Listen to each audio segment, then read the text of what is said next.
Hi, thank you so much. Nice to meet you. Hello. Myself. So, Thank you.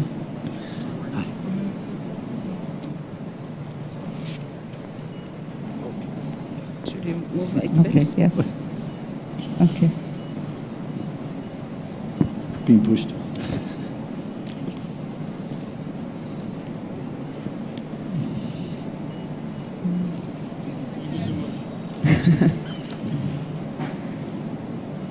thanks a lot. Thank you. I guess.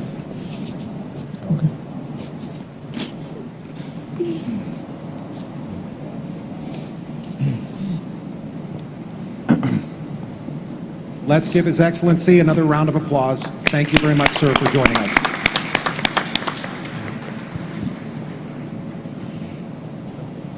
Final words? Final words? All right, so our final question I'm going to give to each is something that was told to me probably about 4 years ago. I was heading off to Davos, Switzerland to interview some people during the World Economic Forum, and I was quite nervous because you don't always get a lot of time with some people. Let's say you're in front of Mr. Jeff Hoffman or the founder of Tropicana, who's here today. You get to ask one question. What is that one question going to be? So I'm going to ask you the one question that my coach told me to ask. What are you learning today? So I'm going to start with you, Allah. What are you learning today? What I'm learning today? What are you learning today? Well, I'm learning today that if there is will, there is a goal. And the goal will always be reached when you have that resilience. And I see here in front of me thousands of hundreds of resilient people. They want nothing but success. My colleague Hassan here spoke about his advices on how to run business or startups. In my opinion, I would like to add to it of what the rich content that you have put out. I'd like to add to it two things, not too much of your time, sir, but two things I'd like to add to it. You guys, we still have 1 minute, I have 2 seconds. You guys have to believe in what you do. If you don't believe in what you do, you will never succeed. Use law of attraction. Attract the success for you by believing in it as the first step, and then you will reach your goal. And be resilient. It's my best and most important advice I would give you. I'm learning from you every single day of your resilience, of your patience, and thank you for being here today. Yeah, very briefly, I've learned that Hassan, leave your comfort zone. The comfort zone is not your region. It's not the USA, which you are used to. It's not Europe, which you are used to. Business is Africa, apparently. So, this is a lesson learned. Dr. Tony. I want to know that it is indeed a privilege to walk across 4 generations. Being a baby boomer, I am working with Gen X's, with Gen Y and Gen Z's. And so I give it up to Dr. Sumi Francis, his wife, and the team, that this dream that they planted, this seed they planted, we all can see the fruits. So shout out, shout out to Evelyn, a big shout out. And for me, what I like to offer is service at the end of the day.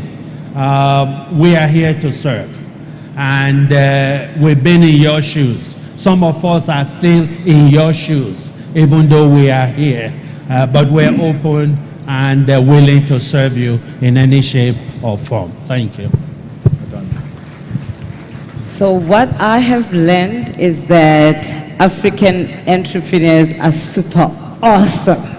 I listened to a few ideas and I was like, we are awesome. And one of the things that I learned as well is that you rise by lifting others. If anything, you should take that home with you. Thank you.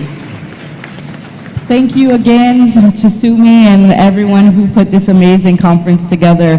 My final words would be, well, what I'm learning today is, about the innovative culture here. I'm learning about a new landscape and also many ways to do business in Africa as well as Nigeria.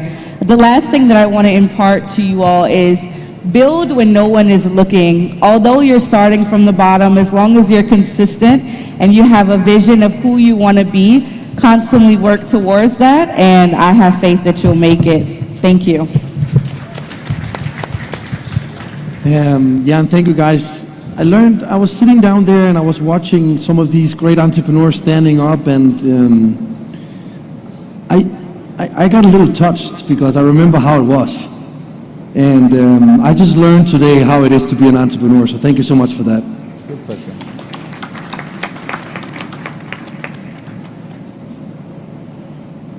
I guess that's the question for all of us, is what are we learning today? Are we putting ourselves around people that have something to teach us? A book that can create some new opportunity? Are we going to some exotic destination where there's an entrepreneurship festival? To get comfortable being uncomfortable, that's where your growth truly begins. Thank you to our audience, and thank you so much to our panelists. Thank you. Thank you.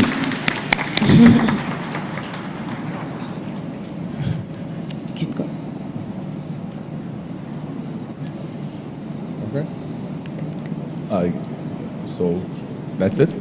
That's it. Shall we?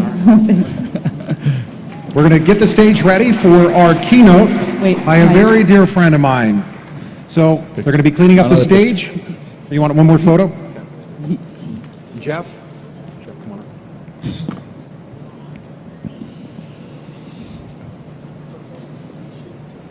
Yes. Maybe, okay. The girls have to be distributed.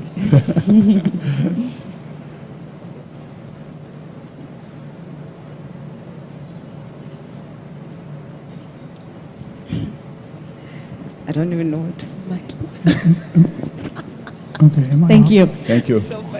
I'll turn it off. Nice meeting you. The stage ready? So Jeff, Pleasure. where are you? Nice to meet you. Yes, yes, yes. For the traceability, yes? Yeah. You love it, huh? We'll do it together. Yes.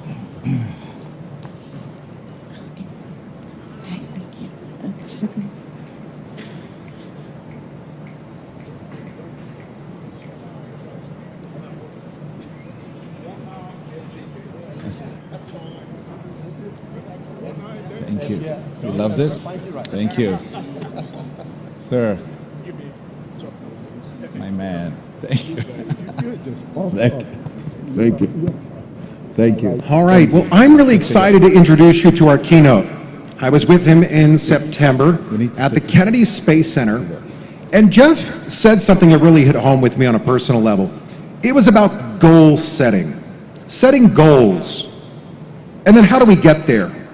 So with that, and I don't know if that's his topic of today, but I have literally had this incredible opportunity of interviewing over 500 of some of the most famous humans on the planet, and every now and then I meet somebody that gives me my own aha.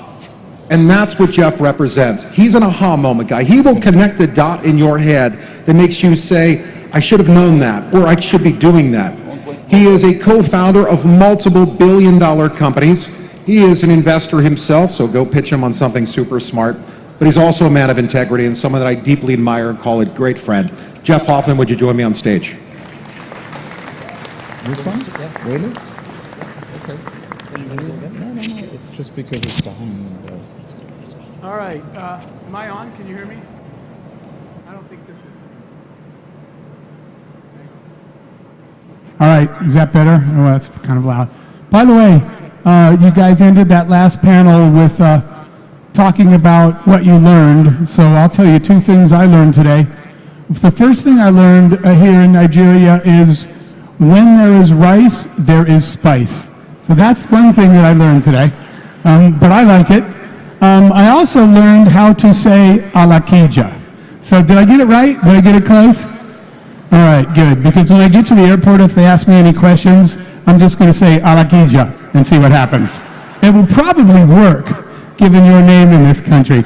I want to take a minute before I get into the topic that I'm going to have to just give you a little bit of context. For me, I'm by the way, I also grew up with a single mother that had 4 kids and 3 jobs.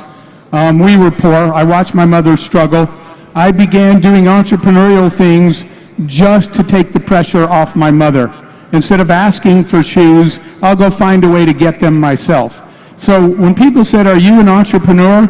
I never really knew that word, but I was somebody that was trying to make life easier for my mother. And that got me to understand the relationship between working really hard and taking care of yourself and your people. So I have been building startups my whole life since then as an entrepreneur to try to take care of the people that I cared about. Over time, we've launched many, but the one you probably know, one of the startups I was part of was Booking.com.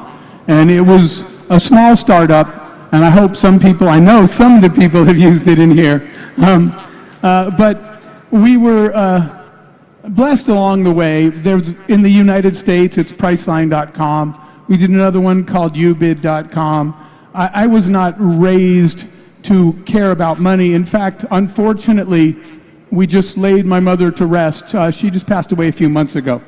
And my sister said a really interesting thing that is a tribute to what a great mother I had. My sister said, "How come we didn't know we were poor?" That's pretty good work by a mother. If we knew love and poor didn't matter to us, because that's not how she raised us. However, everything you've heard from this amazing panel and the speakers, I've always been very goal-oriented, a very focused, hard worker, and I always had big dreams, worked really hard, and we were blessed. 3 of the companies that we built became multi-billion-dollar companies, and I was blessed to get to meet people, do things, earn some money, live a life that I never dreamed of and never asked for. And I got to a point one day, to be honest, that I see the world. I'm building a travel company, so I'm traveling around the world, and I'm seeing the way the world really lives, because it's not the way I live, where I was. And one day, where I was starting to feel bad about that, I asked this question. I literally, basically asked God. I said, "Why do you keep giving me things?" And God changed my life by saying, "I'm not giving to you, I'm giving through you." And that is the day I realized, now I understand why I'm getting these blessings, because I'm supposed to get off the couch and go share everything that I've ever learned. That is why I am here in Nigeria today. I have to tell you that last night when we got to the airport, there was a group of women, music playing. They were dancing in the parking lot at the airport, and they were holding these long, like, branches that looked like feathers. And so I walked over there. I asked them if I could dance with them. I got one of the tree branches, and I was dancing with a bunch of African women out here at the airport in Akure. And as soon as I got in the car, a friend of mine said to me, "What are you doing right now?" I said, "Well, I was just dancing." He said, "Dude, are you in the club?" I said, "Oh no, man, I'm not in the club, I'm in the dirt."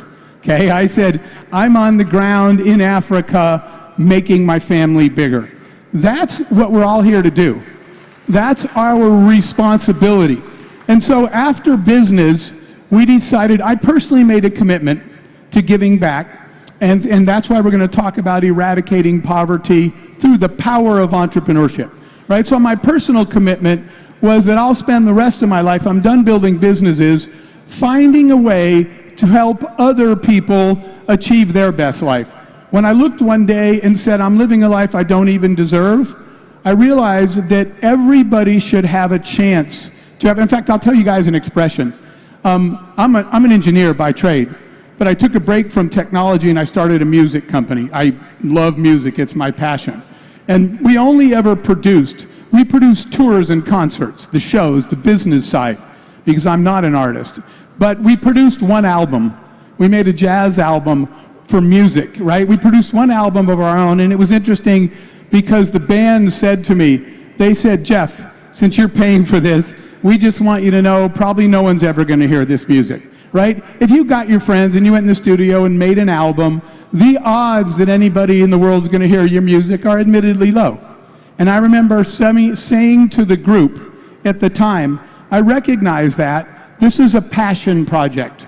We're creating this music because music is the universal language, right? I don't speak your language, but we all spoke the same language when I was out there dancing in the dirt with those women. That is the language, right? It's music, it's sharing, it's being in the moment. So we produced this music, and there's an entrepreneurial piece of DNA in here. The guy said, probably no one will ever hear this music. And I said, that's fine, but just play like you're trying to win a Grammy, okay? And do everything in your life like you're trying to win a Grammy, right? That is the entrepreneurial way. The odds are that you won't, but the odds are much better if you do everything that way. And the crazy part of this story was that a year later, we got a letter in the mail that our jazz album was nominated for a Grammy. So I don't even own fancy clothes. I'm an engineer. In fact, I was dressed differently this morning, and Dustin made me change clothes out of respect for you guys, okay? When I came here today, Dustin said, go back upstairs and change. I said, fine. So I dressed up, I went to the Grammys, I was standing there, and this is even crazier, I'm a software engineer, we won a Grammy. And afterwards, by the way, people were yelling at me, how do you feel right now? Jeff, how does this feel? And I said, this is the dream of engineers everywhere. And they're like, what? I said, I'm just talking to my younger self. So I walked away. I wasn't really cool enough to be at the Grammys, but I walked away on the Grammy red carpet. And I was standing there, and I want you to think about this because it was life-changing. I never wanted to win a Grammy. That was never a dream. I don't need that or anything. I respect it, but it's not what I needed. But I was standing on the red carpet at the Grammys in Hollywood. We just won. And a feeling came to me. I looked down and I was like, my feet aren't even touching the ground, right? I'm on some natural high. And I thought for a minute, this moment. I want you all to feel this. I said, how is it possible that this is my life? How could this actually be my life? How could I be so blessed that my life looks like this right now? And then I realized something on the red carpet. I went home and I wrote down on my wall, I have this wall where I write the things I believe in. I said, every human being deserves to have a red carpet moment. A red carpet moment has nothing to do with awards or money or carpets. It is my goal for you, and your goal for everybody should be to help everybody in this room get to a moment where you stop and you say, how is it possible that this is now my life? We want everybody to get to a life that they say, I am so blessed that I can't believe this is my life now. So with that commitment, now I have another sign on my wall. If you came to my office, and it says this. It says, your ideas are welcome here, but execution is worshipped. Okay, everybody talks. Everybody's got an idea, but the winners are out there in the hot sun sweating while you're still talking about your idea.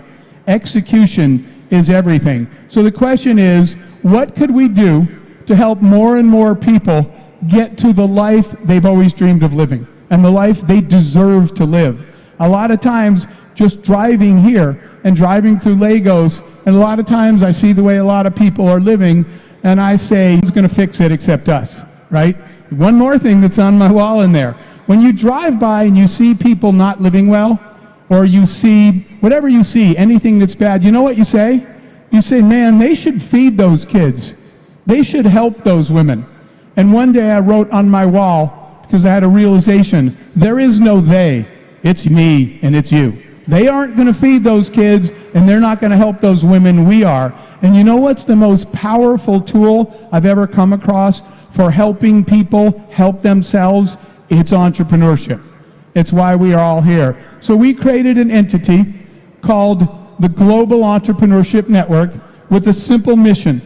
We teach people around the world how to help themselves. And Global Entrepreneurship Network, I'm the chairman of it. We are on the ground in 200 countries teaching people how to help themselves. You can already see why I was so excited Dan, to be here today with this organization and the Global Entrepreneurship Festival. We hold an event, one of the things we do every year, called Global Entrepreneurship Week, right? This event was actually scheduled to be in Global Entrepreneurship Week. That's our event where we ask people to respect the importance of entrepreneurs wherever you live. Change, right? We need governments to be our partners. We need corporates. We need universities. It's an ecosystem. We need investors. But at the heart of it, the people that change the world are the entrepreneurs that wake up in the morning and say, this problem has to be fixed, and there is no they. I'm the person that's going to fix it. Those are the people that change the world. So you can only be one of two things in this room. You should either be an entrepreneur or you should be helping one. That's the way we make the world a better place. So for Global Entrepreneurship Week, we ask people all over the world to do events, now not spectacular events like this. This event's phenomenal, and people all over the world have asked me to report back on this today.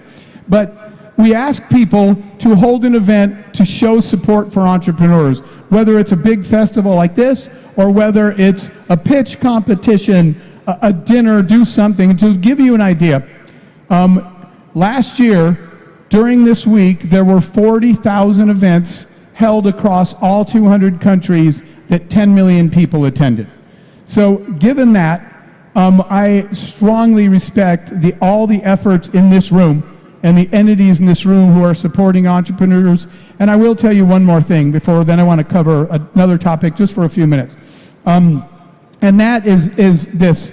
As chairman of this organization, and this is our big week, and we do it in 200 countries, and most of them usually call me and say, Mr. Hoffman, will you come to our country? So I had 200 countries I could choose to be in this week, and I chose to be with you here in Nigeria. So thank you for having me. So I do want to do something. Can you turn the lights up for a minute? Somebody? I saw they went up a little bit before. Can someone turn the lights up a little? Is that possible? I want you guys all, I am going to send this to the rest of the world and tell them the amazing things that are happening right here in Nigeria. So I want you all to wave, and everybody wave and tell the rest of the world hello. So, there we go. Okay, one more time.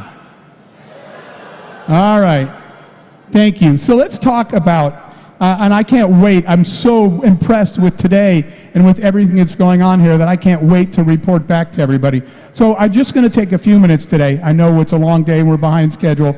But I just want to talk about the importance and the power of entrepreneurship and what it really is. In the United States, I don't even like the word entrepreneur anymore, because in the US, when I ask a young person, do you want to be an entrepreneur?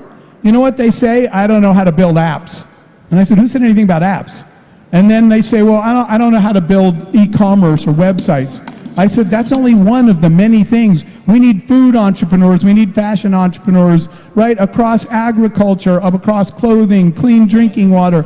We need entrepreneurs to do so many things. It's kind of gotten a name too tightly related to tech. And so if it were up to me, which it's not, I would change the name to self-determination. That's the business we're in. We're in the business of helping people design their future instead of waiting to see what it's like. You're wondering what the future of Nigeria is. Why are you wondering? Why don't you just build it? That's what we're in this room to do, to build that. And I want to just share with you the story of where that really happened to me. So part of when I told you that I hit a point in my life where I stopped building businesses and I felt compelled to dedicate myself to giving back, I did an experiment that I told nobody. Okay? I decided I was going to do a year of yes. For 1 year, and I didn't tell anyone this, for 1 year, I am going to say yes to anybody that asks me for help for a year. I will not do business. I will not make money. I will not go to my office, and I don't know where I'm going to be tomorrow. I'm just going to give back by trying a year of yes. Not only was it the best year of my life, but the second day, I got an email, and it was from a young man in West Africa. And the email said this. It said, "Dear Mr. Hoffman, I know you won't read this email, and if you do, you won't reply." And I was like, oh, it's on now, okay? And I replied immediately, and I said, how can I help you? And this young man in West Africa said, things are tough in my village. He said, there's 20 families. We usually don't have enough food. We don't eat every day. He said, we don't have running water. We don't have electricity. We don't have good health care. It's bad. And I said, okay, go on. And he said, I want to create a better life for the 20 families in my village, right? I tell people all the time, you don't have to save the world, just save your neighborhood. Go save your village, okay? Start there. Because if we all do that, right? Mother Teresa once said, if you can't feed 100 people, feed one. And if 100 of us do that, we're actually going to make progress. So I said, how do you want to do that? And he said, Mr. Hoffman, I have ideas. I have business ideas. But I work in the fields every day growing food so we can eat. And he said, if you could just help me. I don't know what to do with my ideas, but I have ideas. If you could help me turn my ideas into business, I think I could change the lives of the 20 families here. So I got a plane and I flew to a village in West Africa. And that's my favorite video because he kept rubbing his eyes and yelling to his mother to wake him up. He said, I have to be dreaming because I think there's an old white guy standing in the village, right? And I said, wait a minute, you invited me. And he said, well, I didn't think you would come. And I said, look, I just traveled 30 hours. I hope you meant it. And I said, so you asked me to help you. And you know what he said? He said, with all due respect, I don't want your help. And that's when I said, dude, I just flew 30 hours because you asked for my help. And he said something else that was life-changing for me. He said, I don't really want your help. I want you to teach me so that I never have to ask for help again. Okay? That absolutely hit me right in the heart, right? I'm sitting there in the dirt in this village, and his perspective, right? Dan talks about, you know, the spirit, the happy spirit of Nigerian people. This was actually nearby, but this was in Senegal, where this young man, Mustafa, was. But when I got there, he said, would you like a cold drink, Coca-Cola or something? I said, sure. He said, I don't have that. And I said, okay. And he said, how about some cold water? I said, that'd be great. He said, I don't have that either. And I said, why did you offer it to me? He said, I was just making a point. So I already liked his attitude about understanding where things were. So I'm just going to cut to the end of this. I've been mentoring that young man for about 7 years. His company today has 350 employees. One of the things that he does is he's in 7 countries, mostly West Africa. One of the things that he does is that he builds houses with running water and electricity, and he allows the employees to pay for them through their lifetime in payroll deduction. And that is absolutely amazing. That is the power of entrepreneurship. So why is it our responsibility to teach people? I told people, I will teach you everything I've ever learned. You can have it all for free. Why? Because of the ripple effect. The ripple effect is one young man who's now changed the lives of 350 families because someone took the time to teach him entrepreneurship. That's our mission. That's our job. I have to tell you, it was kind of funny because last time I went there, he picked me up in a BMW and he had a suit on. And I was like, Mustafa, really? And he goes, wait a minute. You told me if I wanted to play with the bigger players, I had to raise my game. I said, okay, fine. I'll take the blame for this. Because he sold 25% of his company to the biggest telecom company in Africa. And he did that by looking like a professional CEO. So I had to let him go on that one. So our job is to teach the process. Entrepreneurship, actually entrepreneurship is not a job, right? Entrepreneurship is a mindset. It is a skill set, but entrepreneurship is a mindset, not a job. It's the attitude of saying, I own this problem, I'm going to fix this one, and I'm not going to stop until I create that solution, right? That was, I'll just quickly tell you, the one that enabled me to improve my life and take care of my mother was I was standing in a busy, crowded airport. So by the way, I'm 20-something years old, and I'm unemployed and broke. I actually had an engineering job, okay? And I know we talk about jobs and salaries. The messaging of the world to me and to every child. I do this in 200 countries. So I talk to your children, right? And they say, my parents keep telling me to get the best education I can so I can get a good job at a good company with a good salary. All that's important. But we're forgetting to ask them one critical question that no one ever asked me. Do you have a good life? Okay? The whole reason for doing this is to create a good life. So you know what I had? Good job, good salary, at a good company, but I hated it. I had a miserable life. I look in this cubicle every day and say, am I just going to come in here every day and get paid, go home and eat, and come back tomorrow until I die? Because I don't think that's what I was put on this earth to do. There has to be something more, and that getting a good life needs to be part of it. So I actually quit. And I said, if there was a choice between rich and miserable and poor and happy, I think I'm going to choose poor and happy. So I quit. And I said, I'll figure the other part out, but I'm not willing to trade happy just for money. Everybody was mad at me.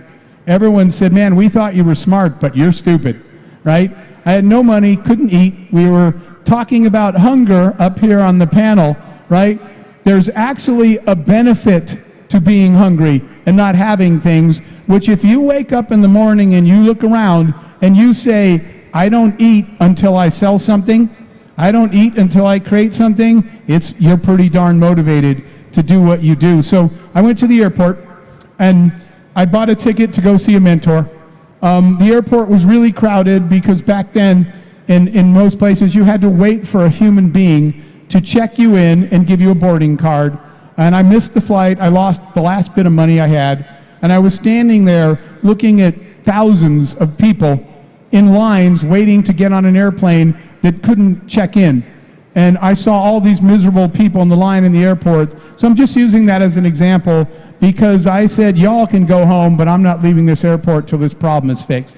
So even though I was broke and unemployed, I took out a pencil and I drew a kiosk. And today, if you go to airports pretty much all over the world, there are kiosks you can walk up to and check in, and that was my first invention. I created those when I was hungry, when I was broke, when I was unemployed. The reason I'm telling you that is fix a real problem. Now the truth is, and then I'll wrap up in the interest of time, Dustin.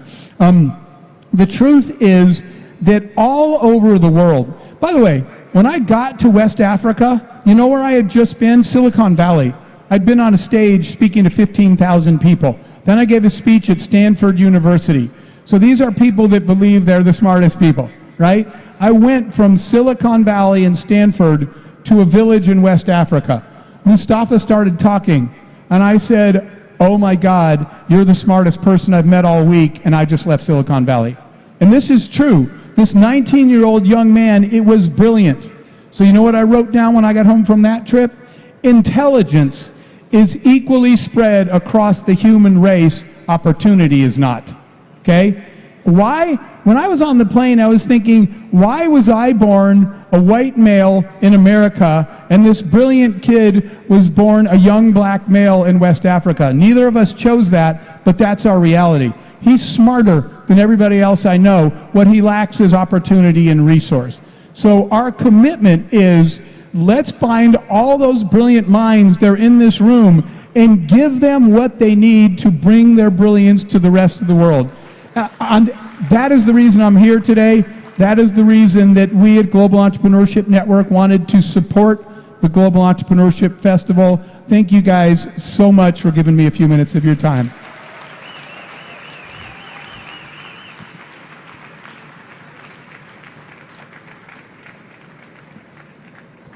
Dustin, I don't, oh, thanks.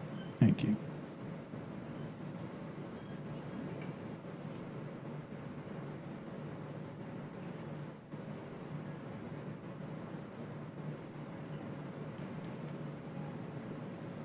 How many here took notes? Ideas. The one I wrote down was, people who change the world are those who fix it. Jeff Hoffman said that. So to change the world, I'd like to bring up our fireside chat speaker, Mr. Peter Onyango, Chief Capital Markets Expert, Bank of Industry. Mesdames et messieurs, c'est le moment pour la discussion au coin de feu. avec le thème Au-delà de frontières libres, les potentiels de l'économie locale. On va inviter Monsieur Peter pour la discussion au coin de feu. And to give you a little bit of information before we break for lunch, we'll be hearing from His Excellency once more, who's going to share with us. Merci beaucoup, Son Excellence. Nous vous apprécions. So, Peter, can you join me on stage? Monsieur Peter, s'il vous plaît, viens ici.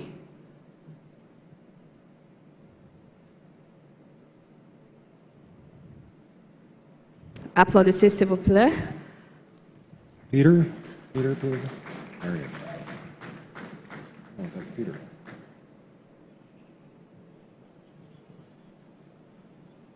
All right. Does he have you been mic'd up? Do you have a microphone? No mic. All right, we're going to have to get him a handheld. So off stage, if we can get him a handheld. Peter, how are you? Dustin. Thank you. Nice to meet you. Please join me over here. So I have two phones with me. Who here is struggling to get Wi-Fi? Yeah, a couple of us. So I'm sharing a hotspot right now. All right, you ready to do this? Is it on? Let's see. All right, testing 1, 2, 3. Hello.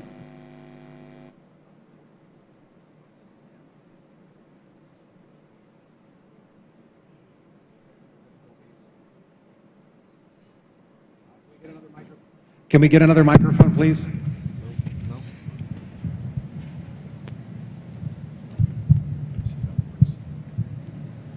Okay. All right, is that one working? Yes, this is There okay. we go. Thank you. All right. Well, we don't have a lot of time, but talking about the economy, local economies, tell us what you do. Okay, good morning, everyone, and all protocols observed.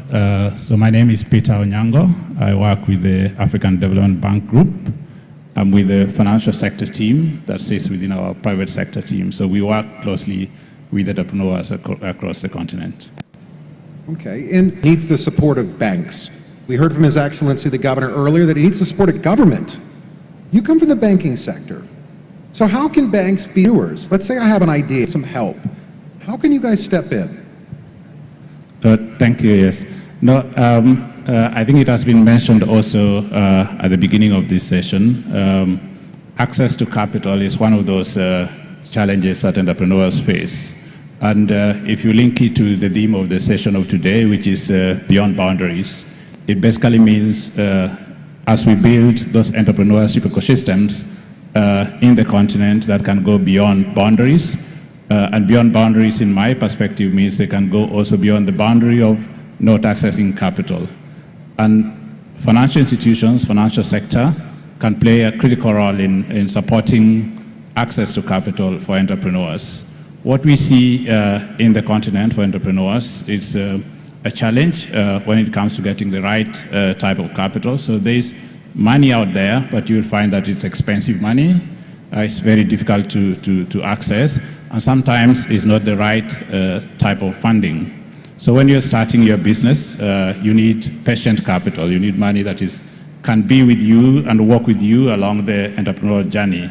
And that patient capital comes from various sources, venture capital, angel investors, and we have some of them in the room.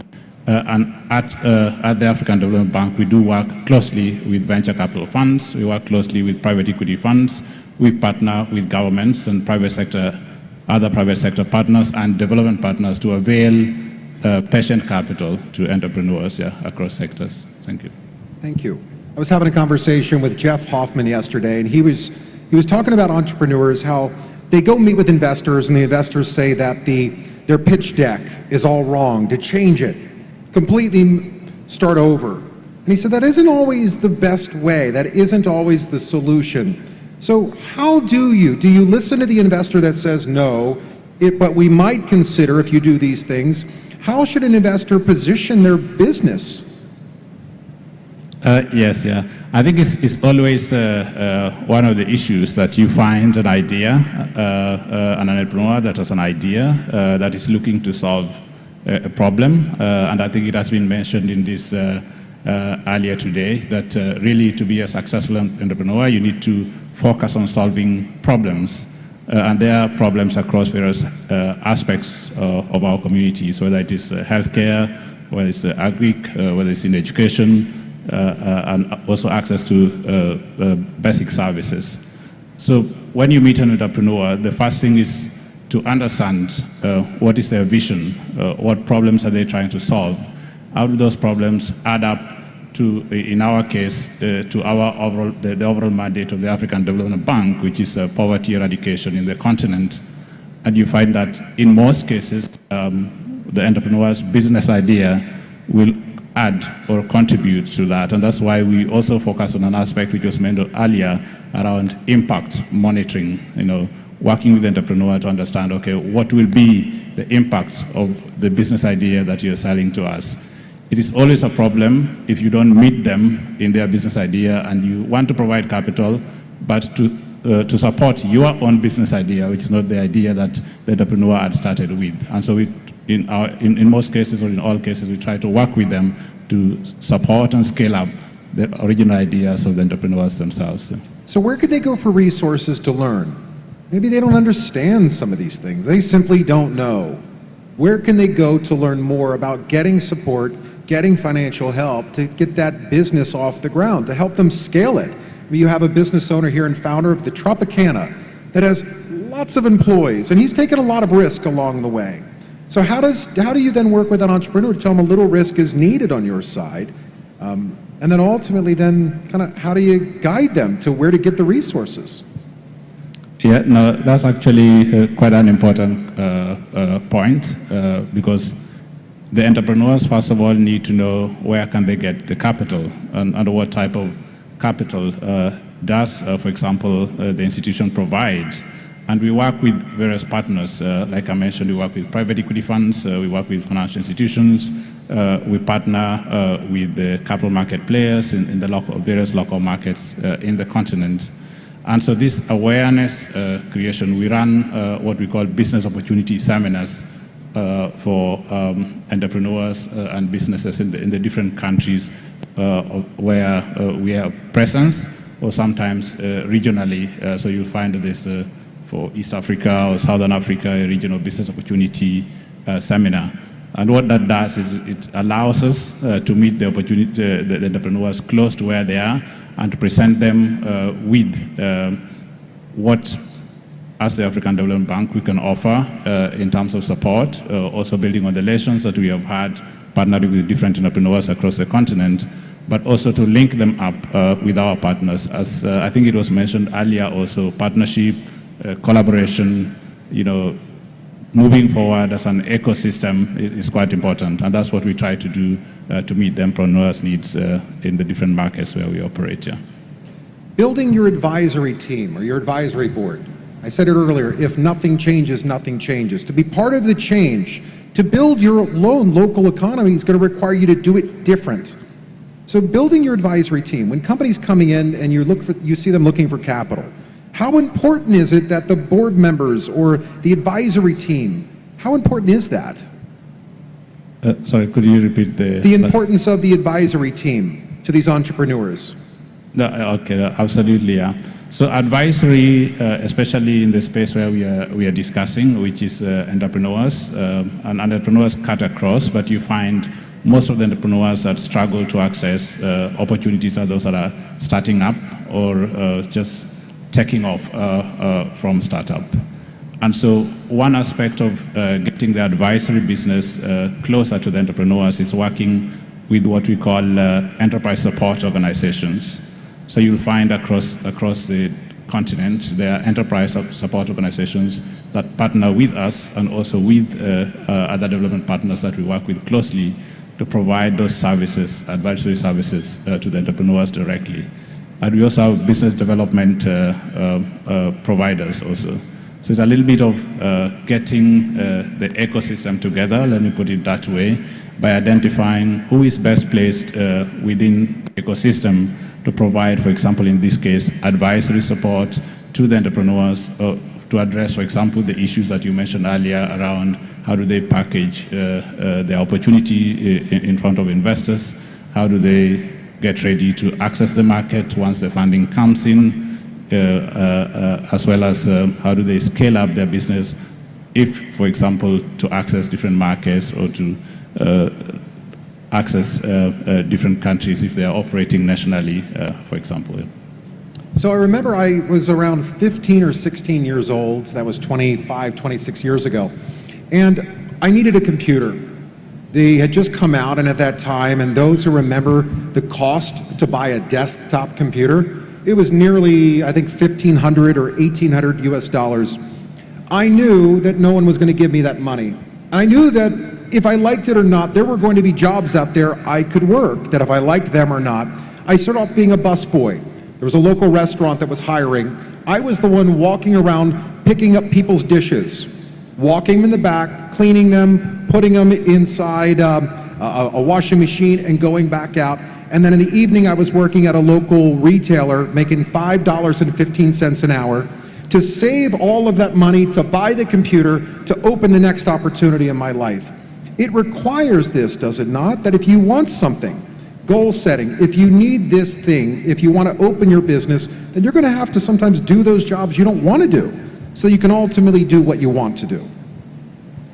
Exactly, I think it was placed even better than I can say it earlier in the panel session about putting in the time to build your own capacity, to gain mastery in terms of the skill set or business segment where you want to establish. But one point that I can add to that, which we are working closely with partners on, I think education was mentioned earlier as an important part, and entrepreneurial education is an important part of getting entrepreneurs, enabling entrepreneurs within an ecosystem. And so once you have that entrepreneurial education, the entrepreneurs need to be provided with the tools. And sometimes those tools, I think it was mentioned in the keynote address, is around being able to provide them with, for example, incubation hubs. So in those incubation hubs within local communities or sitting within the campuses of some of the universities can be supplied with the, like you mentioned, laptop, smartphone, internet, and other essential kind of tools that can enable a budding or a starting entrepreneur to be able to build and nurture the idea to a stage where they can bring it in or before investors. But that said, bottom line is the time, the effort, the commitment still comes from the entrepreneur themselves. And it's something that we really appreciate. Yeah. Well said. It's this mindset that there's no excuse. I remember interviewing a very famous person a number of years ago, and I had asked him how he knew so much. He said he spent his youth, he came from a very, very poor Jewish family. He said, my dad left, my mother worked multiple jobs. I had the library. He went to the library after school every day and the weekends, read books on law, he read books on history and business. That you're telling me that there's this never-ending amount of free information that we can learn from, and access to computers and technology right across the street at the Entrepreneurship Village, that there are people there ready to help you, and a banking system and a government looking to support you, which ultimately unlocks this potential within the economy of growth. Absolutely, yeah. I think, and we commend, of course, the Ondo State government for the partnership, the Entrepreneurial Village as well, which will bring up exactly what you're describing, that you're creating an ecosystem that provides that enabling environment for entrepreneurs to come up. And one of the aspects that, I'll mention Nigeria in particular, because we work closely with the federal, state, and private sector partners in Nigeria. And we have partnered almost in 3 different interventions. One, we call it investment in digital and creative enterprises. And under this partnership, we are working closely with the federal government and development partners as well as the private sector to create those innovation hubs, to provide access to patient capital for SMEs and to support skills acquisition as well. and we also working with the state government, one of the state governments, to establish a knowledge zone. Almost, I'll use an example almost similar to what we are having here as the enterprise village, which is really building that ecosystem where you can bring academic closer to practice. So you have education, entrepreneurial education within the knowledge zone, together with the ancillary services that are needed to bring entrepreneurs or to enable entrepreneurs to come up. Yeah. Thank you very much. I did a year of Bible college, and I remember one of the pastors, one of the teachers said that, and of course this is very famous, but seek and ye shall find. Knock and the door will be open to you, that it starts with you. You've got to look and it's there. And then you knock, as long as it's on the right door, and someone says, we can help you. Come on in. Thank you so much for your time. Thank you to our incredible audience. And we have 40 seconds left. So Dr. Sami, I did it. We ended on time. Again, thank you. Thank you very much.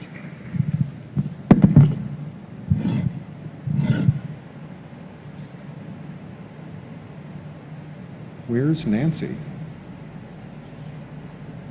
All right, so I'm going to bring Nancy up, who will continue. Is everybody having fun so far? Are we learning? All the way in the back, I see somebody standing up and waving. 2 people are waving at me. There is a lot of people here. This is truly remarkable.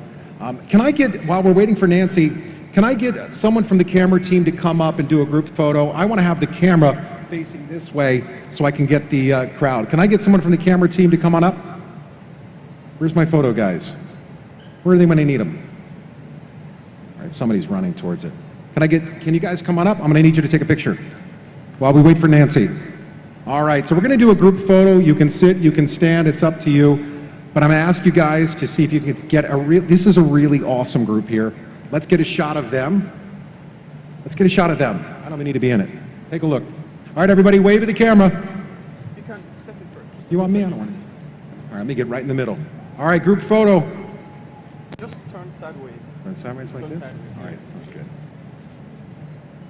Yeah, beautiful.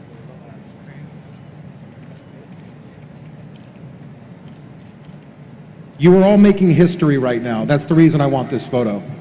We'll never be able to bring the people that are here, every single person. It would be probably statistically unlikely that we can ever come back exactly like this. So we truly are making history together. Also, lovely. All right. One more. That's them. Dr. Sumi, I don't know where you are, but you did this. Congratulations. Nancy, you there? All right, come on up, Nancy. The stage is yours. Thank you, everybody, for doing that. Thank you so much, Sir Dustin. Right now, I'd like us to focus on the screen as we watch a speech by Reebok founder Joseph William Foster. Please enjoy. Mesdames et messieurs, regardez la télévision, s'il vous plaît, pour le discours.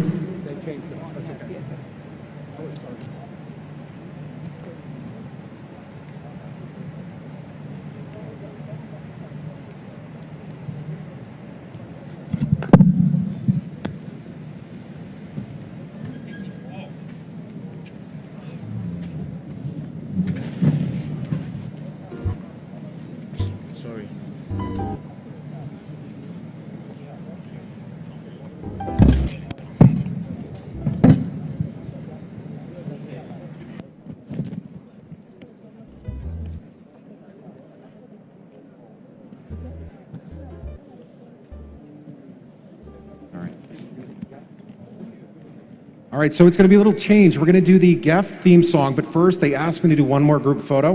You guys come on up and do one more? And then we're going to do the GEF theme and then continue on. So this is your second chance. We're going to make this photo real. I want everybody smiling on this one. I see in the front, you're smiling. Good. All right, so let's get a good angle. Look for the light, look for the camera. What do you guys need to do?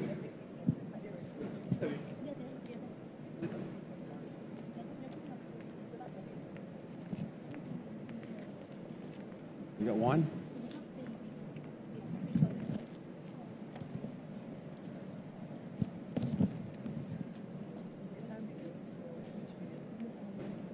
Tell them to cue the theme song. Let them play it. All right, now let's play the theme song.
Beautiful presentation. Thank you so much. Ça, c'est une bonne présentation. Merci beaucoup. That's our GEJ theme song for the year 2024. Beautifully performed by the amazing singers and dancers. You? No? Okay. So I'm just going to do something real quick. I was speaking to Mr. Sumi and I said we have a hall filled with entrepreneurs and we have people who probably just feel the need to be encouraged, you know, in their small business, maybe just something for a little something, you know, no matter how much you have, whenever you get that free little money, there's always an excitement that comes with it, Abby. And so we have decided that we're going to do a quick 90-second pitch for just 4 entrepreneurs here with small businesses. And whoever the winner is, who will be decided by His Excellency, the pitch that impresses him the most would walk away with 250,000 naira. Maintenant, nous voulons inviter 4 entrepreneurs pour faire 5 minutes discours pour votre business et ménageur. Courtesy the GEJ conference and courtesy Mr. Sumi. So we're going to do that real quick. I just need 4 people who is willing to do a 90-second pitch to just come here. Please, let's have the timer on. Just 4 people. Once it's 4 people here, thank you so much. You just be down here. Thank you. Thank you. So I think we have our 4 people now. Oh, okay. So that's enough. 1, 2, 3, 4. The rest of you, please go back. Thank you so much. Merci. So I want you guys to go down here. Just the 4 of you. 1, 2, 3, 4. You got on stage before me. Please, I beg you. Thank you so much. Please, let's go down. Go down. The 4 people. Doucement, doucement. Voilà. Ça va aller. Aujourd'hui, c'est aujourd'hui. Let's not forget that the main pitch is happening, but this is just an intro as to what will happen. The main pitch happens tomorrow, day 2, but this is just a warm-up. Please, where are the 4 people I chose? The lady with the shoe, please excuse us for a second. Everybody's pitch is as important. We just want 4 people. You have your pitch tomorrow. Thank you so much. Personnes pour cette présentation. 80 minutes. Perfect. So I'm going to give the microphone And let's say time starts now. His Excellency, I know the pressure is a lot, but I'm sure that you're capable. Merci, Son Excellence. Let's go.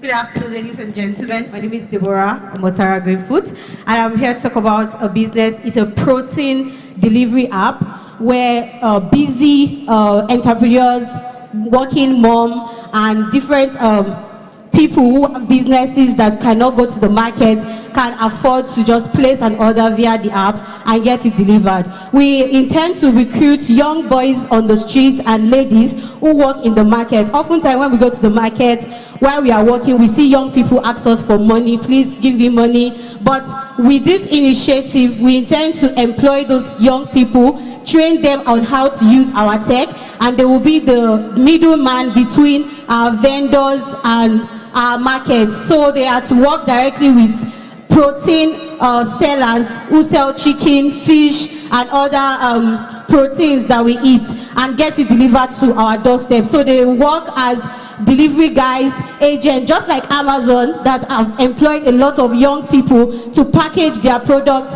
and give it and deliver it to their audience. CompleteMarket.ng will be doing the same thing, whereby providing convenience for you while you go to your work. When you come back, you'll be able to get your package, your meat, your fish, and you just go ahead to cook. Thank you. Merci beaucoup, mademoiselle. Thank you so much. She had 9 seconds left, so she did absolutely well within that time. Let's talk to the next person. My name is Miriam Odinaka. I am the CEO of Disco Data Services. You know the normal data you look down on, the mobile data you use on your phone. Me, myself, due to lack of financial constraints, I started data reselling business when I was still an undergraduate. I'm telling you now, I've trained so many people, especially undergraduates, to start this business, and they are making money through it. Currently, I have a website of 2,700 users. My plea is that I want to take this website to the Play Store, App Store, so that it will bring more people and attract more people. In this website, you buy data, airtime, cable subscription from the comfort of your home. You don't need to stress yourself at all. Mine is for me to push it on Google Play Store, App Store, for more visibility and more income. Thank you. Merci beaucoup. Merci pour votre présentation.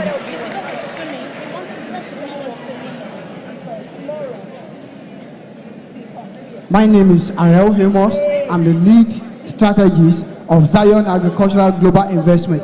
I believe that every one of us here eats one type of vegetables every blessed day, either fruit vegetables or leafy vegetables. But despite this, we are still facing the critical health challenges in our dear nation. This is as a result of use of inorganic fertilizer to produce all these vegetables. Likewise, the rate at which cancer is getting rampant amidst us in our dear nation is getting worse. Likewise, World Health Organization estimated that 1.28 billion of human beings are having hypertension. We are ready in our production company that we are giving you a mushroom production in such a way that this will help you in reducing cancer, mental health. Also, this one will help you in boosting your immunity against all kinds of diseases. In our company, we are dealing with spices and a lot of vegetables which will be raised with organic fertilizer, and this fertilizer will be produced by us organically, and this one will support your immunity, because we all believe that health is wealth. In Nigeria, we believe in one health. In our dear nation, we believe in one health. Through all this, we will make sure that mushroom production is now getting attracted by many industries like psychology industry, food and beverages industry. These people will use our mushroom, and with this we can achieve one health, one goal, and one nation. Merci pour votre présentation. Thank you. So we have one more pitch. Nigeria, cocoa. Ondo State, our heritage, our pride. Ondo State, cocoa, our heritage, our pride. I am Adekunle Afemi, a cocoa entrepreneur. This is the end product of our cocoa. The entrepreneur is to start to grow cocoa from the seedling to the pod, from the pod to the premium cocoa beans, from the cocoa beans to the chocolate. Over the time, our young ones they don't eat chocolate, they don't see chocolate due to the fact that it's very scarce in our environment. But this very chocolate is a homegrown chocolate. It's a homegrown chocolate from the rich soil of Ondo State, whereby we give out the seedling in order to avoid European Union deforestation. We are driving a means in that we raise up cocoa seedling in our cocoa seed garden, and we distribute it to all landlords and landladies in the state, in the sense that we don't want our forests to be deforested, whereby we encourage each person to plant at least 2 stands of cocoa in their environment. And the seedling we are giving the seedling of 18 months hybrid cocoa, in the sense that the next 2 years we come back for the cocoa and we process it into cocoa beans, and from the dry cocoa beans we process it into chocolate, and this is a chocolate produced in Ondo State, whereby our aim, our goal is to distribute this chocolate to every cocoa Thank you so much. children. Time is up. Everybody, Thank you. Thank you. Merci. I say thank you. Thank you very much. Merci beaucoup. Part of entrepreneurship is knowing when it's time to relax and also when it's time to keep going. I guess you guys can see what happens in entrepreneurship. Anything can happen anytime. You might be called to make a quick elevator pitch or even a pitch on stage anywhere. You have to be ready. If you say that business is your passion, you have to show us that it really is your passion, that is what you sleep, eat, and when you wake up is everything, that you can talk about it at any point in time. A round of applause for these 4 people for being able to do that with the time that they had. And of course, the person who brought his product, I'm hoping that His Excellency, not to say that any of them was not good enough. I know a bunch of us also wanted to come on, but like I said, 4 people today. But I know that His Excellency has 1 person. And in case you're sitting in the crowd and you feel like somebody here has something for you, please feel free to also come and, do some blessings, you know what I mean? So, sir, please, do you mind sharing with us? Do we have a microphone around for His Excellency? Votre Excellence, s'il vous plaît, le gagnant pour cette compétition. Yes, please. Thank you. Merci. And can you please also tell us why, sir, you chose your winner and who your winner is? Et Thank you, pourquoi sir. il est le gagnant? This is a tough one, but because every one of them has offering. They are offering one thing or the other to the public. But they never prepare for this. They were here to just learn more, to be exposed to hear and learn from other entrepreneurs. But one man actually came with his own product.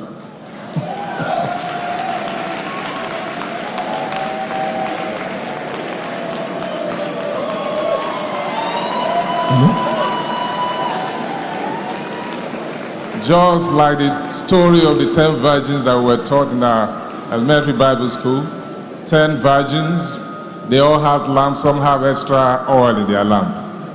The man that has a symbol of his product, I give it to him. Félicitations, nous avons le gagnant. C'est très difficile. Congratulations. Mais c'est And très congratulations important. to every single one of you here. Trust me, everybody here and people watching at home across the world know about your business today. Thank you and congratulations. You have won yourself 250,000 naira, which will be given to you by the GEJ team. Can somebody please just get his details and take him to meet Mr. Sumi? Without any further ado, with all protocols duly observed and respected, as we go closer to the end of the event, I just want to quickly confirm if, excuse me, I just want to be sure, is the award still going on? Anybody from our team, is the award? So there will be a lunch break. We were supposed to give an award, but at the moment now, we are going to bring on His Excellency, still in the spirit of him talking to us, to address us, and just to give his keynote speech as we round down to the mini end of this segment before we have lunch. Please, Mesdames Your et messieurs, Excellency, join us ce on protocole stage. durement que vous Thank you, avez, sir. nous voulons inviter Son Excellence, le gouverneur de l'État de Ondo, pour son discours. Applaudissez s'il vous plaît et soyez le bienvenu, Son Excellence.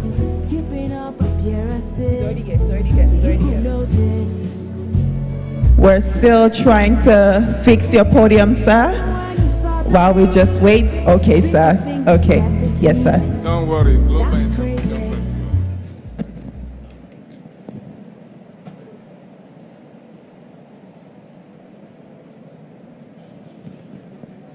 You may be seated. Thank you.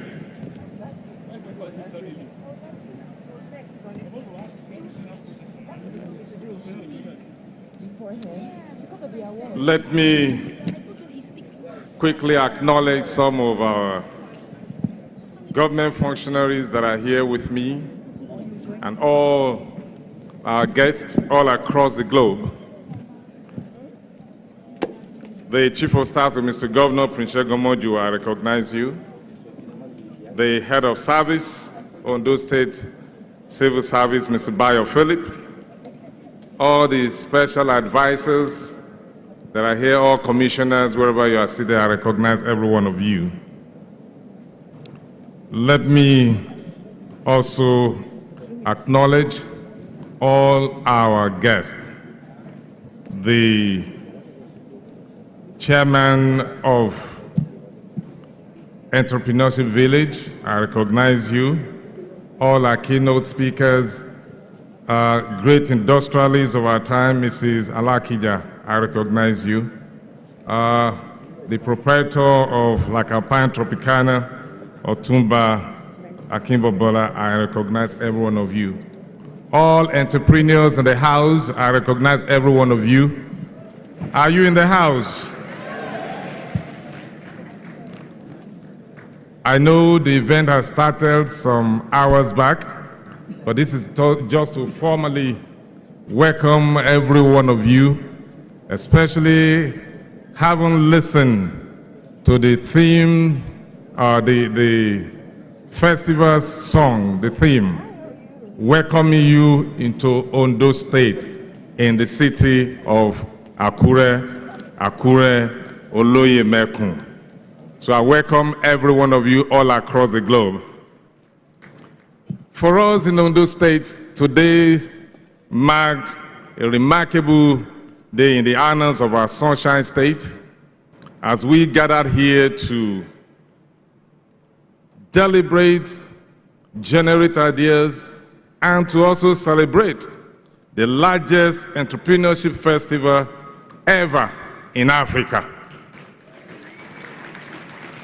And it's happening here in the soil of Ondo State in Nigeria, West Africa. It is a pivotal event that is bound to shape the socio-economic future of our dear state. I find it very, very exciting and fulfilling for me to stand before you to be part of this great occasion. First and foremost, I would like to extend a warm welcome to each and every one of you in this hall and those who are watching on the different platforms, social media platforms. I would like to extend, we have to come together today, all corners of the globe, all of you, from united by one passion for entrepreneurship. Every one of you, just as we heard from earlier speakers and those panelists, that you are united by passion for entrepreneurship and your commitment to creating positive change and wealth creation. I must say that entrepreneurship is the lifeblood of innovation, which is the catalyst for economic growth and the driving force behind social progress in any society. It is the entrepreneurs among us who dare to dream. You heard about dream. As a first, you have to dream. You have to identify a need before you go ahead to meeting that need or providing solution to those challenges that people can now pay for. It is the entrepreneurs who take risks. You take risks and who push for boundaries and new frontiers. We learn from Mrs. Alakija, pushing beyond boundaries. That can only be done by entrepreneurs. and to create new opportunities and solve real-world problems. Essentially, we gather at the intersection of innovation and impact. We are the dreamers, you entrepreneurs. I used to be there before I moved to this side. We are the dreamers, the doers, and the disruptors through creativity and innovation. We are the ones who refuse to accept the status quo, who like to do something in a new way, who challenge conventional wisdom of the old. We come with new ones. You call it innovation and disruptive technology, and who push the boundaries of what is possible. You dream it, you see it, you have that belief that it is possible. We are living in a time of desperate need for economic transformation. We must harness the power of innovation to drive positive change and create wealth. We must be driven by purpose, powered by passion, and guided by principles. Be intentional. This is our moment, entrepreneurs, our opportunity to shape the future and create a better world. Over the next 3 days, this festival will provide a unique platform for entrepreneurs, investors, policymakers, and stakeholders to come together, share knowledge, and forge partnerships. This global event is bound to serve multi-dimensional objectives, which include but not limited to celebrating entrepreneurial spirit and achievement, facilitating collaboration and knowledge sharing, inspiring and empowering the next generation of entrepreneurs, and boosting our own local economy. This festival promises to be an unforgettable experience for us, and particularly our local and foreign visitors to have first-hand knowledge of the boundless investment potentials and opportunities in our dear Sunshine State. Ondo State is strategically and uniquely located in the southwest of Nigeria with about 15,500 square meter landmass, naturally blessed with a large population of about 5.4 million people as our 2023 projection. We are rich and diverse, we have rich and diverse cultures. We are highly educated citizens, tourism potential, evergreen vegetation, conducive climate, agricultural, natural and mineral resources abound, with the longest unbroken coastline in Nigeria, measuring about 75 kilometers. This state is Nigeria's 5th largest producer of hydrocarbon, with an estimated 4 billion barrels of crude oil reserve. The oil and gas reserves in Ondo State could power the economy of Lagos and the rest of Southwest region of Nigeria for next 100 years. At that time, none of you will be here. Except we want to be older than Methuselah. The state also accounts for 40% cocoa export from the country.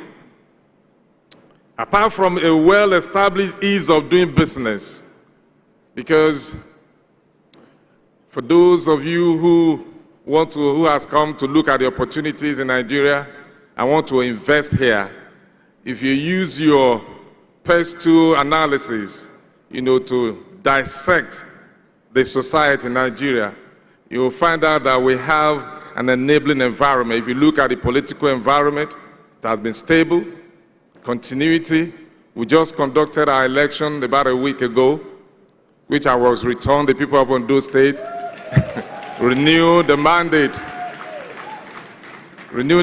for me to continue to be their governor for the next 4 years with unprecedented figure that has never been gotten by any governor in this state. One in the entire 18 local government with a figure of 367,000. That is to tell you that our political environment is stable if you are using your PES tool analysis. The P stands for the political environment. The economic environment is very good. We have a lot of opportunity. Potential is here, just as I read, the mineral resources that we are blessed with in Ondo State. If you look at the social environment, we are highly social people, educated. We are very warm. Our hospitality is second to none in Nigeria. And some of you have experienced that already. And for the next 3 days that you're going to be here, socially, you will find out that we are good people. If you look at the technological environment, we have state information technology owned by the state government to help, provide a technological environment where you can connect to the whole world. Because even as you think global as an entrepreneur, you also have to act local. We are part of the global village, we must be connected. If you look at the legal environment, our laws are not draconian, they are friendly. And we maintain rule of law here in Ondo State. There is orderliness, and we have been adjudged to be one of the safest and most peaceful states in Nigeria. There is no restiveness here. And if you look at the ecological environment, we are not prone to flood here. We have provided enough infrastructure, drainages, so that when it rains, the water will just go. So the environment is very good for you to invest. Security is guaranteed here. Orderliness, security, and legal environment that is friendly. Apart from well-established ease of doing business provided through our own Ondo State Investment Promotion Agency, ONDIPA. Ondo State boasts of a secure and peaceful environment which serves as a huge motivation for would-be investors. The proposed Ondo Deep Sea Port, named Port Ondo Limited, which has been licensed by the federal government of Nigeria, presents a huge investment opportunity. With the ongoing construction of the Lagos-Calabar Coastal Highway by the federal government of Nigeria, which is passing through Ondo State, the southern corridor. Ondo State to Lagos will be about 30 minutes drive from the coastal area. It's currently taking you almost 3 to 4 hours getting to Ondo State. By the time that road will be completed, it will just be 30 minutes from Lagos if you want to come by road. Apart from the airport, that will just take you about 30 minutes also by flight from Lagos to get here. You can decide to come by the coastal area to have a view, the coastal view of the country. 30 minutes from Lagos, you'll be here in Ondo State. More details about this economic potential will be unveiled in the course of this Global Entrepreneurship Festival by our agency, ONDIPA. I must at this time commend the leadership of the Ondo State Entrepreneurship Development Agency, ONDIA, for doing so much in the area of job creation and boosting entrepreneurial activities in the state, and for the creativity of midwifing this global event. Dr. Sumi Smart Francis is the one leading this agency. Thank you. This is one event that resonates well with the vision of this administration. We believe in entrepreneurship. We believe that is one of the ways, in fact, that can eradicate poverty All we need to do as government is to provide enabling environment and support the entrepreneurs in different ways, by training, by giving them opportunity, by supporting them, even with some kind of grant. This we have been doing as a government. As we officially open this festival, which has started, I urge each and every one of you to embrace the spirit of entrepreneurship. Let us work together to create a more inclusive, sustainable, and prosperous world. Distinguished ladies and gentlemen, esteemed guests and great entrepreneurs, it is my great honor to formally declare this World Entrepreneurship Festival open. Let the celebration begin. Thank you, and God bless.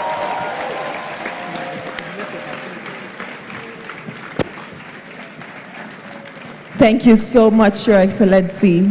Merci beaucoup, Son Excellence.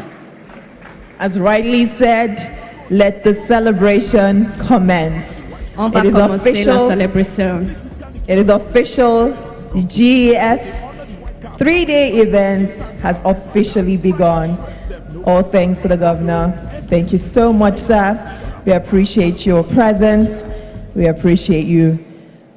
And now, la festival we also de l'entrepreneur a déjà commencé.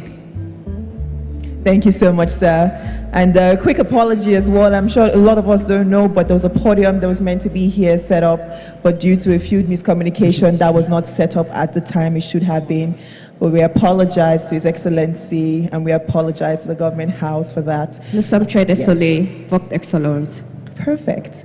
So now we want to hear from, we're just close to where we get to have lunch, where we get to experience some more Nigerian cuisine. For those who have not tried it yet, trust me, we have so much in stock for you. We also have a great evening lineup of events just waiting to happen. So please be patient, no hurry. You are here for us today. Today is our time, right? So we're together.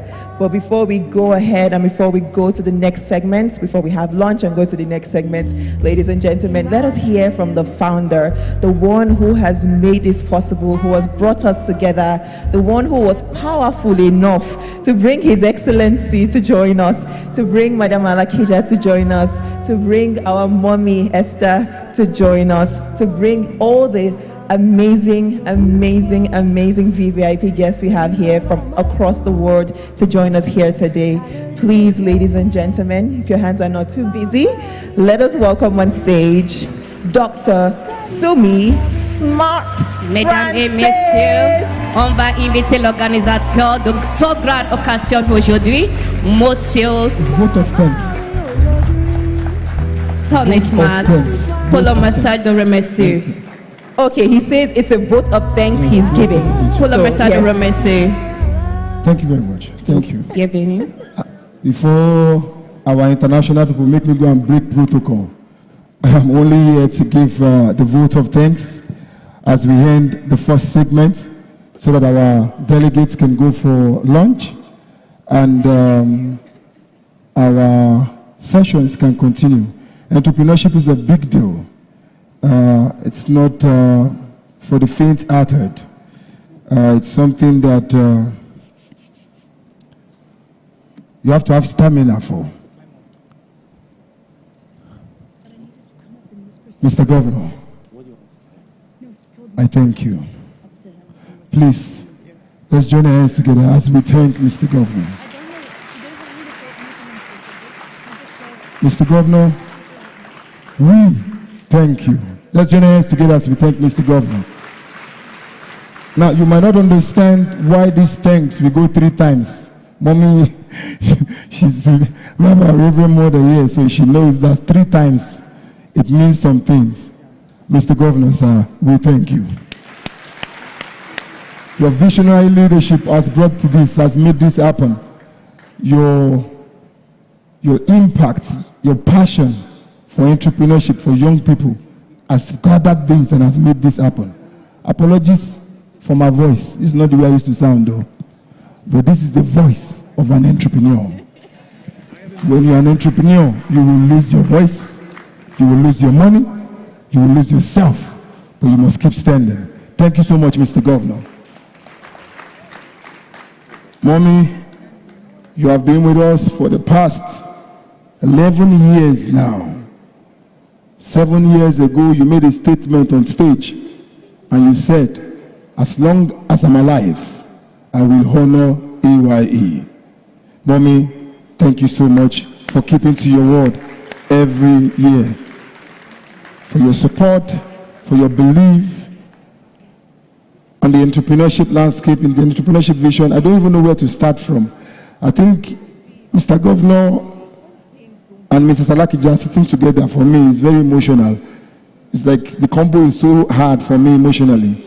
But with everything inside of me, I wish I could transform the thanks, or I wish I could explain it. You cannot expect this vote of thanks to be short.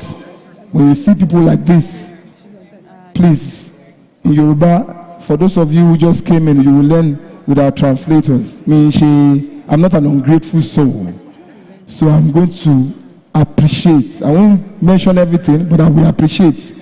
Generosity might be done in private, but appreciation must be done in public. I know what I am saying. If Mr. Governor is not a believer of entrepreneurship, in innovation, in young people, this can never happen. Mr. Governor, you have done what no governor in this country has ever done, by bringing the world together in Ondo State, and I will keep thanking you. Before I go away from vote of thanks now, let me hold my spirit again. But I want to thank also Reverend Mother Esther Ajayi. Thank you so much. Thank you so much. I'm just trying to look at the chairs and just be thanking as we move. Mr. Deputy Governor, sir, thank you so much. He is a serial entrepreneur. You don't know how blessed we are in this state. Our governor, business-minded. Our deputy governor, business-minded. We have a lucky future, ladies and gentlemen. We do have a lucky future. Mr. Chairman Dan, thank you so much.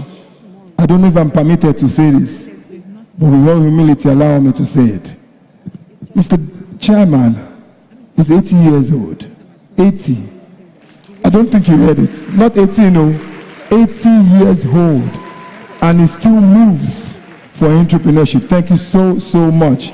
And chairman of the Global Entrepreneurship Week, Jeff Hoffman. I remember Mr. Jeff Hoffman.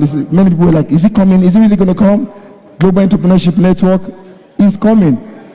He's here in Ondo State. Thank you very much. All our speakers, allow me, because of this segment, to thank everyone from our chairman, also from Global Entrepreneurship Festival Nigeria, Otumba Wanle Akimboboyi. Thank you very much, sir, for your support, for everything. Please, if there's one thing you can just do, is to just clap that hands. If there's one time you need to clap, it's in this appreciation. We need to appreciate. There are people that came here from thousands of miles away to Ondo State. All our speakers, our international speakers, global leaders, as the days begin to unfold, you will know the kind of speakers that we have. And you will know the speakers that are arriving tomorrow. You will know, as from different days, you'll be seeing the kind of delegations that came for this event. All our international speakers from Ondo State, we love you. Ondo State, do we love them, please?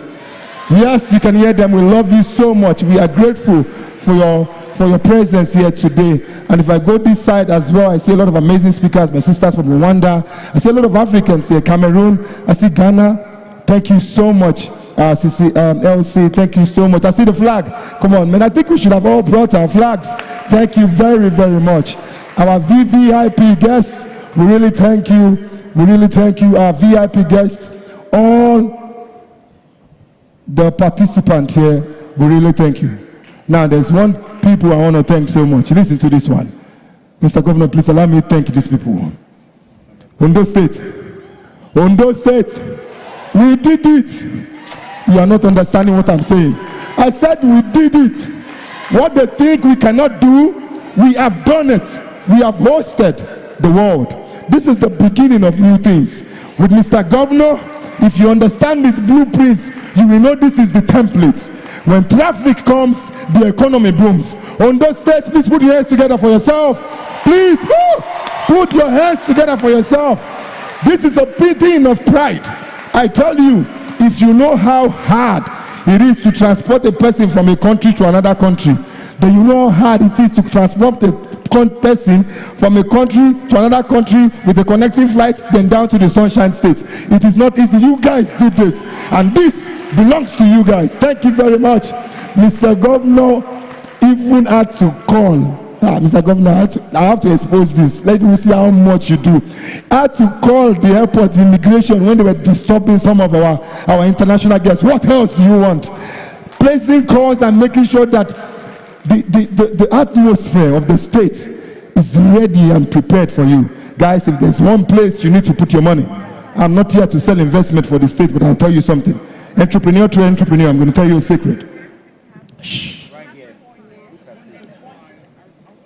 Ondo State is the most kept secret of Africa.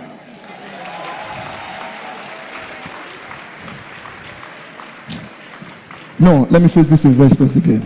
I don't think you heard me. Shh. Ondo State is the most kept secret of Africa. For any smart investor here, that's all you need to hear. You work on that template. They already know. Do not leave this city without checking not just the resources, but how beautiful our people are. If you are single, we have single ladies as well.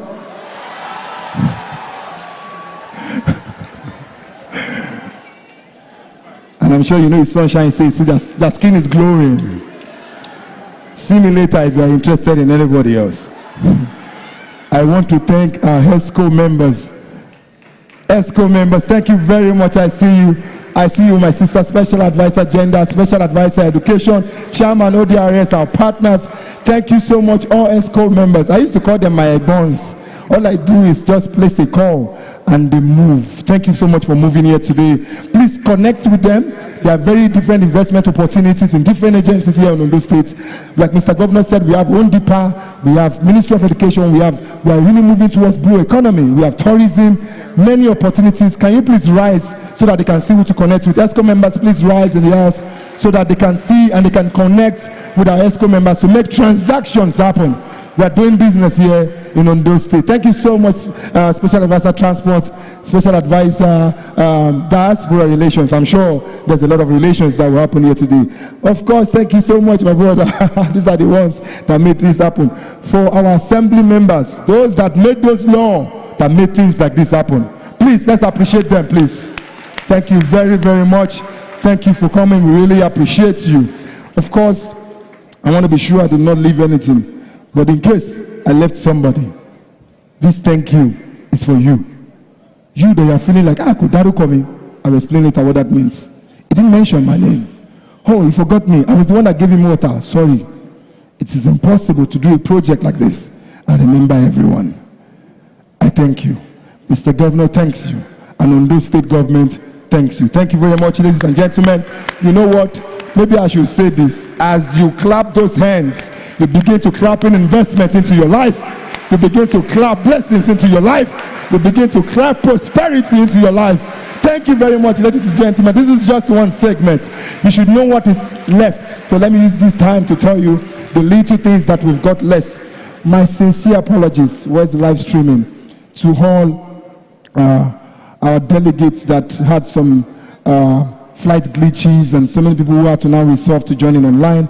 We are trying to still get, where's the live stream? We're trying to still get you into the States so that you can catch up on some of the activities. Of course, there's always this logistics issues with long travels like this, but we promise you, Mr. Governor will make a call. Thank you very much. Yes, so you can still join us. We have more events lined up. Like I said, entrepreneurship is stamina. If you don't have the stamina, forget about it. Nothing do you. You don't just have strength. We're exhausted. Mr. Governor just finished an election and he won 18-0. Some of us understand what that means. Some of you won't. Do you know the kind of energy that will have gone out of him? And it's still here. That is stamina. This voice that is going is stamina.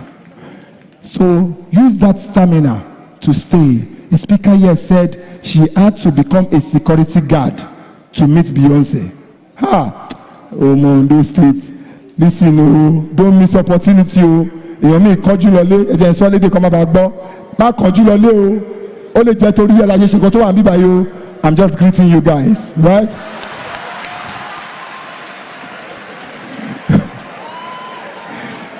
So ladies and gentlemen, do not leave. The lunch is going to be served, and please try to follow, especially we have to coordinate it very well. So the protocol officer will lead. Come forward here.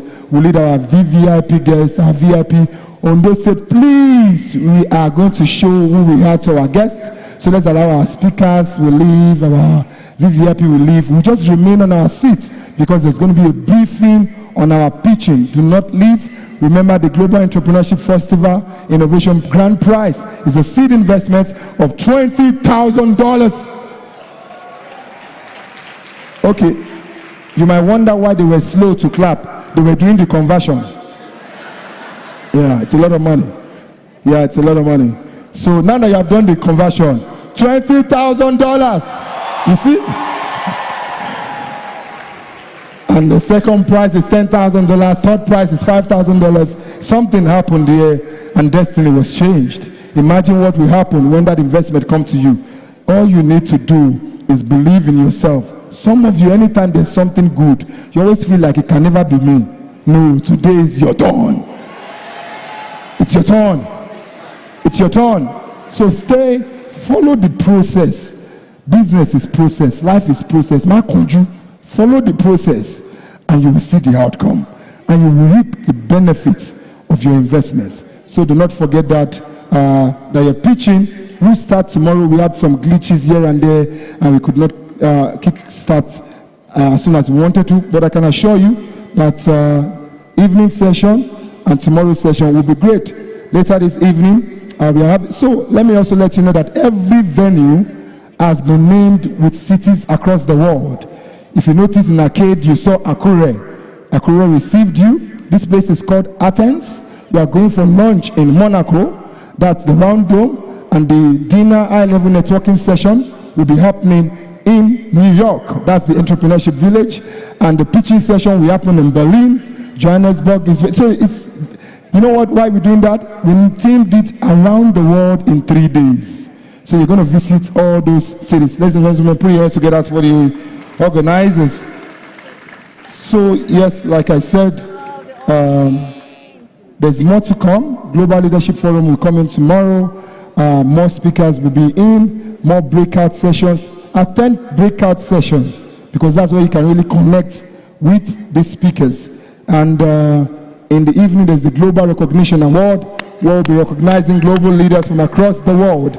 And of course, we're going to the third day. Just to give you a recap for some of you who have not checked your email, where we'll be having the fashion show, and we'll also be having the closing concert. Ladies and gentlemen, put your hands together for yourselves, because at the closing concert, D. James, our very own D. James, stand up for recognition, please. Let's appreciate him. Come, let them see you, D. James. Let them see you, let them see you, let them see you. D. James is in Nigeria, and he's going to make things happen at the closing concert. Wait till you hear him. Amazing DJs, one of the best in the world. We're going to be having Yajna perform in the dinner. We're going to be having Femi Kuti in Ondo State, right, ladies and gentlemen? Femi Kuti is going to be here. Tenny Makanaki, she's going to be here. And it's going to be an amazing concert. See, if you not close the deal on day one, you do not close it on day two. Don't underestimate day three. In a concert, a white woman kissed me when she was excited, and I kissed her back. And I told my wife, it's concert spirit. It's concert spirit now. So if you have been talking to the investor and he did not answer you during the concert when he has drank one or two, just say, are you going to sign now? Yeah, I'm going to sign. Come on, man, let's do it. Now, so if you need something from Mr. Governor, go and dance for him. Mr. Governor, are you going to give me that deal? Mr. Governor, we say, I will give you. It's after concert, we will know what happened. Put your hands together for yourself, ladies and gentlemen. Thank you so much. As I leave this stage, we leave every way we end this every segment, and it's by teaching you our global confession. Our global confession is how we end every segment. And our global confession goes this way. I don't know if they're going to project it on the screen. It will make the work easier for me, but it's a simple phrase. And it says, one word, you will respond by saying one action. Is it on the screen? One word, you respond by saying one action. When I ask action, you say poverty eradication through entrepreneurship. When I say beyond, you say boundaries. Beyond boundaries. So when I say one word, you say one action. Action, poverty eradication through entrepreneurship. Beyond boundaries. Beyond boundaries. I'm sure we got it. Let's try and see if we got it now. One word, one action. Action, poverty eradication through entrepreneurship. Action, poverty eradication through entrepreneurship. Beyond boundaries. Beyond boundaries. Ladies and gentlemen, you ready for this? Then rise to your feet as we close this statement with our global confession being confessed right here in the city of Akure, Ondo State, to the world. And let the rest of the world know that this confession was made here on the 22nd of November during the Global Entrepreneurship Week in the presence of thousands to the benefit of mankind. One word, one action. One word, one action. Action, poverty eradication through entrepreneurship. Action, poverty eradication through entrepreneurship. Beyond boundaries. Beyond boundaries. Beyond. Is that boundaries that is easy for you? Thank you very much, ladies and gentlemen. Thank you, Mr. Governor. That's my time.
Wanna make love on the moon, dancing to my tunes. Is it too much? It's not too much. I wanna be on forces, if wishes were horses. Is it too much? It's not too much. If I want money, me, I do what dance, I got to say. If I want money, me,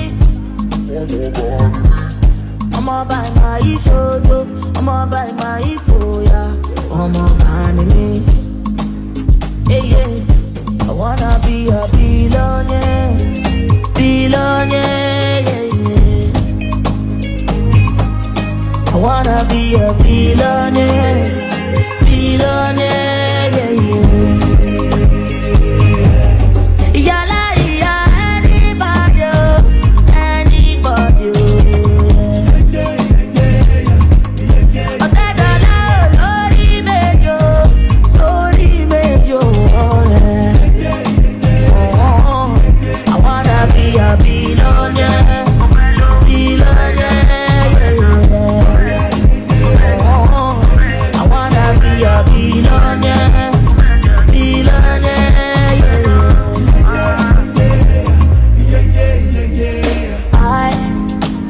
Wanna wake up in a Lamborghini.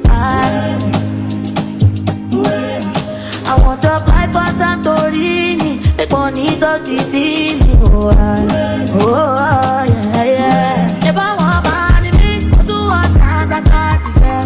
If I want money, me, I'ma buy my shojo, I'ma buy my foya, I'ma buy me. Yeah, yeah. I wanna be a billionaire, billionaire, yeah, yeah. I wanna be a billionaire, billionaire, yeah, yeah. Yala, yeah, anybody, anybody. I can't do that, oh, Lordy, make you, oh, yeah.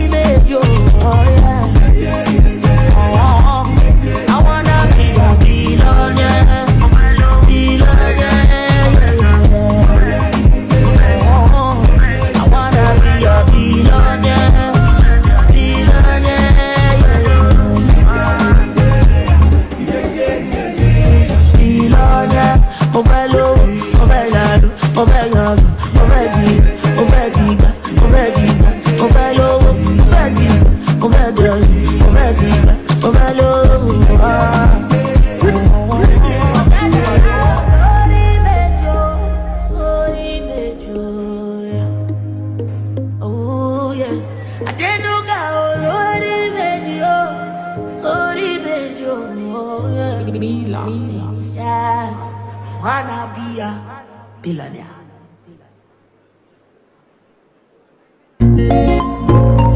Yeah, yeah, yeah. Dr. Dollar Entertainment. Bem bem, ijelebe. Bem bem, ijelebe. Bem bem, ijelebe. Jason, I slap police for your case. I go to war for your case. I go to court for your case. I climb the bridge for your case. Enter water for your case. I punch the judge for your case. Anything you want, baby, that's for you, baby. For your case, yo. For your case, yo. No. For your case, yo. For your case, yo.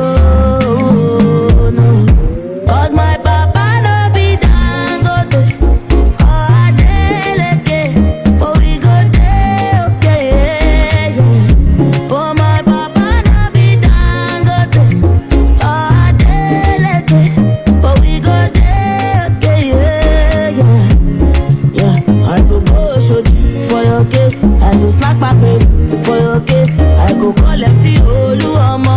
I go report all of them. I go show for your case. I go slap paper for your case. I go call them see Oluomo. I go report.